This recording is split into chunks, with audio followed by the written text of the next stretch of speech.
Okay, we're in Microsoft Excel and we're trying to hide the zero values in our data labels in our Excel chart. So your first step is to right click on one of the data labels, doesn't matter which one, and then go to Format Data Labels.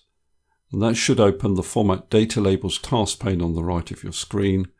And it will probably look something like this. If you can't see those two options, make sure you have this button here selected, Label Options.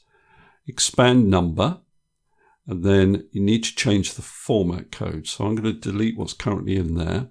And for me, I'm going to put 0 and then 3 semicolons and then click on Add. And that'll hide the 0 value for that series. So then I'd need to do the same thing for the other series.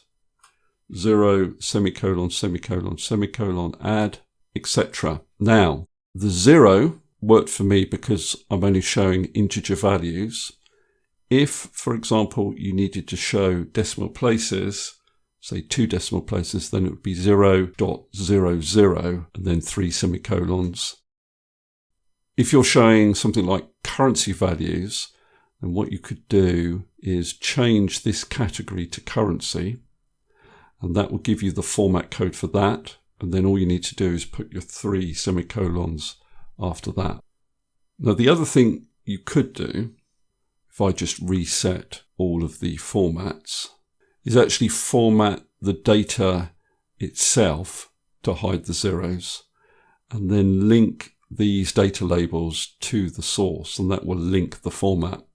So if I select all of these cells here, and then use Control-1 on my keyboard, I can go down to Custom, and then up here, I can type my 0 and then my 3 semicolons.